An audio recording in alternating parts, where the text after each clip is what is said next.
আসসালামু আলাইকুম এভরিওয়ান, সকলকে স্বাগতম জানাচ্ছি আমার চ্যানেলের নতুন একটি ভিডিও দেখার জন্য।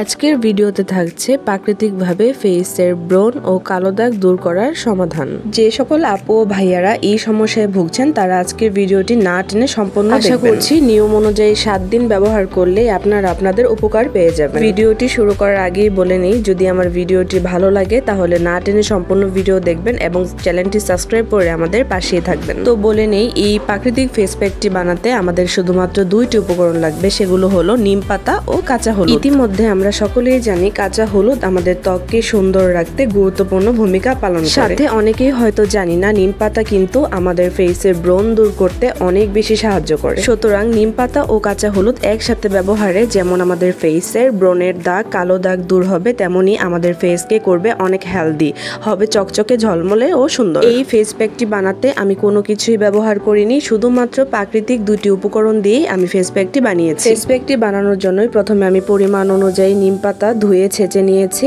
এবং এতে 1 টুকরো পরিমাণ কাঁচা হলুদ অ্যাড করেছি। ফেস প্যাকটি বানানোর জন্য আমি ছাঁচনি ব্যবহার করেছি, আপনারা চাইলে ব্লেন্ডারেও করতে পারবেন, কিন্তু কোনো প্রকার পানি অ্যাড করতে পারবেন না। পানি অ্যাড করলে ফেস প্যাকটি খুব ভালোভাবে কাজ করবে না। আমি নিম পাতা ও কাঁচা হলুদ খুব বেশি মিহি করিনি, ততটাই করেছি যতটা করলে ভিতর থেকে নিম পাতা ও কাঁচা হলুদের রসটা বেরিয়ে আসবে আর আমি আমার ফেসে অ্যাপ্লাই করতে পারবো। এখানে আমি একটু সরি বলে নিচ্ছি, যেহেতু আমি আমার ফেসে অ্যাপ্লাই করে আপনাদেরকে দেখাতে পারছি না, তাই আমি আমার হাতে অ্যাপ্লাই করে আপনাদেরকে দেখিয়ে দিলাম। আপনারা সেম এভাবেই আপনাদের ফেসে অ্যাপ্লাই করে নেবেন। বিশেষ করে ফেসের যেখানে ব্রণের কালো দাগ আছে সেখানে ঘষে ঘষে ব্যবহার করে নেবেন। ব্যবহারের পর 10 মিনিট রেখে নর্মাল পানি দিয়ে ধুয়ে ফেলবেন। আজকের ভিডিওটি এখানেই শেষ করছি। কিছু জানার থাকলে অবশ্যই কমেন্ট করবেন। সকলে ভালো থাকবেন। আল্লাহ হাফেজ।